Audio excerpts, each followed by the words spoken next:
Hello, welcome to the Brookes mentor information for 2022-23. This supplements the website, the mentor hub that you will be able to find underneath this video. Okay, my name's Claire Fennick and I lead on the PGCE post-compulsory at Brookes. Okay, we also, other people to contact at Brookes, Leah Songhurst is a course tutor, and Beth McNamara Dale is the administrator. Okay, so the placements start from October. As you can see, students will be available for placement Mondays, Tuesdays and Wednesdays, and this is to provide as big an opportunity as possible for teaching opportunities for them. What we do ask, although that students are likely to kind of be present Monday, Tuesday and Wednesday, kind of the first couple of weeks as they find their way around and they're shadowing you, etc. Once they start their teaching, that you focus their teaching on 2 days a week. What we do know is that in order to get the required 100 hours teaching, it's about 6 hours of teaching a week.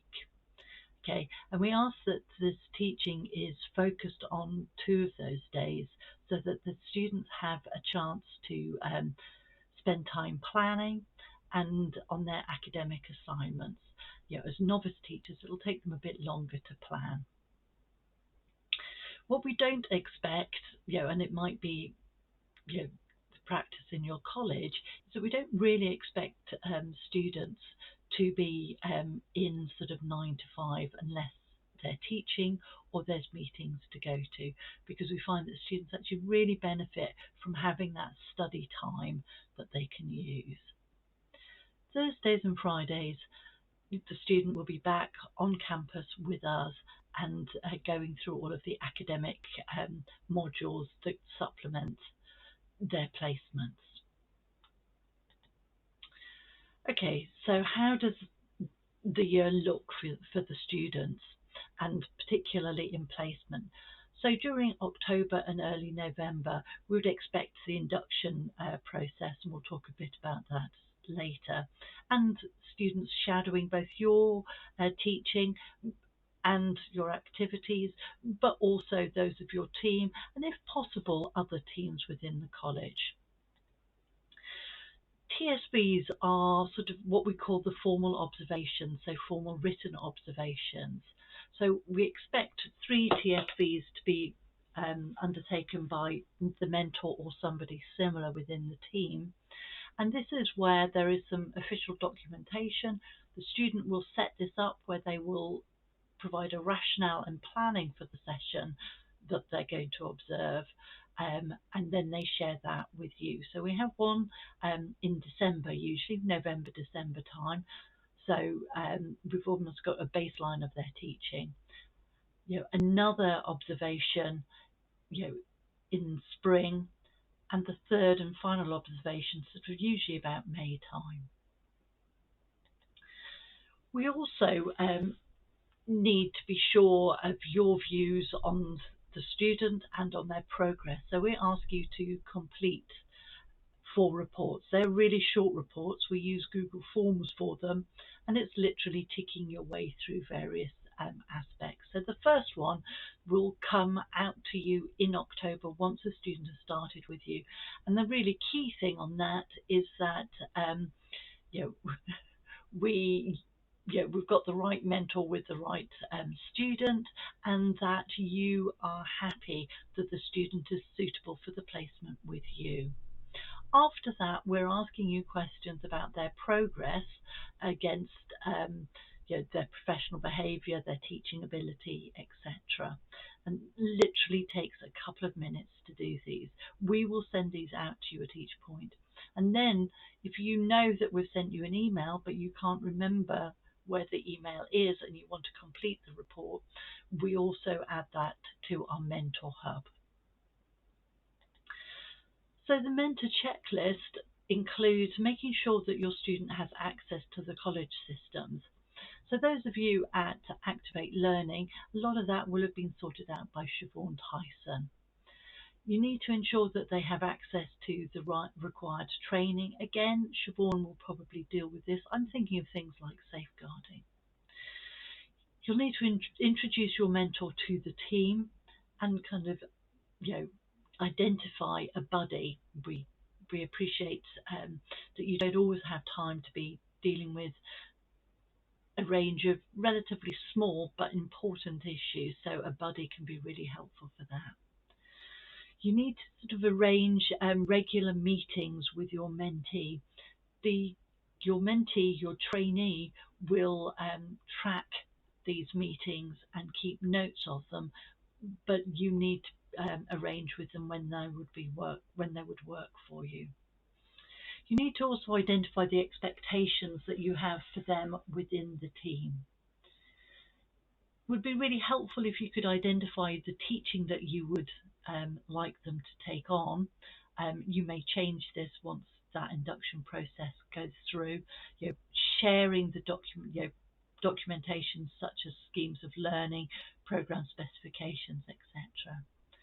Also within the induction period, observing small sections of their teaching. Perhaps they could do starter sessions, etc. Facilitate them to observe other people teaching, so they're getting as broad a view of teaching as possible. All of the details of this induction process, again, you can find on the Mentor Hub. Okay, so that's what the students do when they're with you. I think it'd be really helpful for you to know what they do when they're with us on campus, so you can understand sort of their workloads.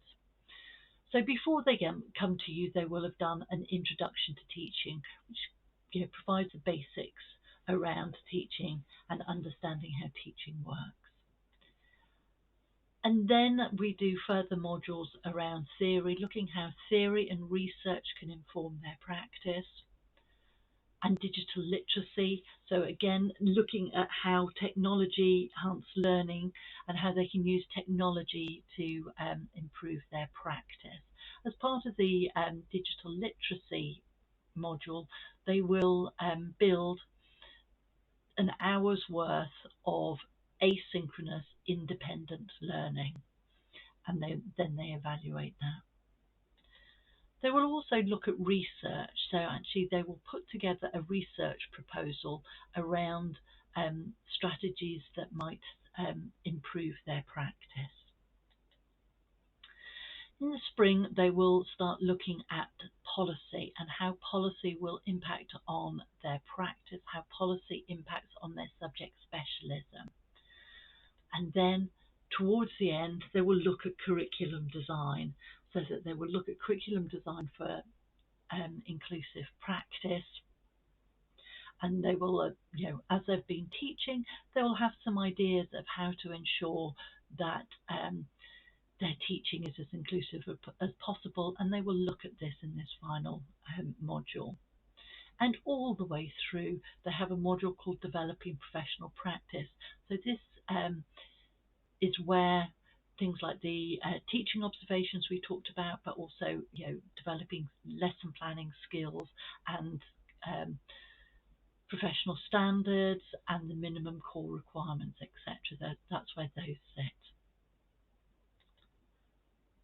Also, just to give you an idea of the assignments and assessment points that your students will be dealing with whilst they're in placement, you can see that they have some assignments and some formative tasks before they get to you. Their first written assignment will be submitted at the beginning of November. In January, they've got 2 large assignments coming in, February another one, and then towards the end of the year, their level 7 master's level assignments come in. So it's really helpful if mentors are aware of these other pressures that the students are dealing with, and they undertake a range of formative tasks throughout the year around developing their professional practice. So observations. What we are expecting, particularly in the induction period, that there's a lot of short, informal observations of their teaching, where you perhaps give them some informal verbal feedback about developing their practice. But what we need to have on record as part of demonstrating the professional standards is those 3 formal observations. So these need to be pre-arranged. So you would pre-arrange these with your mentee. I would expect them to instigate this, but you might need to remind them with that. There are 3 of them throughout the year, so that is usually in December, in spring, and again sort of in about May time. And they follow the documentation, required documentation. They will manage that documentation for you, but you can see examples of that on the Mentor Hub. So the teaching support visit record, so this is this formal observation. You arrange a session with the mentee. Before the observation, the trainee will complete the session context and lesson plan sections, and then they will share that with you. You can decide how that happens, but usually email works really well. You then observe them, give them a bit of informal verbal feedback, indicating whether they've passed or it's a refer, and then complete your written observation feedback section. We like it to happen within 4 working days if you can, and return it to your trainee. So this is what the formal written feedback can look like. You can see that we have indicated the professional standards there. The numbers in that column are around which professional standard it is, and there is an opportunity there to select emerging, developing or secure. So that gives the trainee an understanding of where they are against each of those professional standards. And it may be that it's not appropriate for them to cover all of those professional standards in that particular session, but we would expect most of them to be covered. Now, the really important part is this comments, examples and evidence section, because this is where you can really identify to the students what about their practice is good and areas for further development. And that's, as I say, really helpful for trainees to understand how they can develop their practice. So as much detail as possible here, and kind of give examples. You can see that we had intent, implementation, and you'll see for the last one is impact. So that follows sort of those Ofsted terminology. And then you can see right at the bottom here, we can to indicate whether they've passed or referred. Your judgment overall is what's really important here. So the details is important, but you will have a professional judgment around what is a pass in your area of teaching. Now, if you feel that it isn't a pass, you need to make it really clear in your feedback what areas need developing. And then there's some overall comments. I tend to put quite a lot of comments in the comments section, so my overall comments are quite limited. We then ask you to identify at least 3 strengths from that activity, from the session. When the student submits their planning, it will indicate sort of previous targets. What I usually do is just copy and paste those and indicate whether in that session those have been achieved or partially achieved. And probably the most important bit is identify those areas, developmental targets.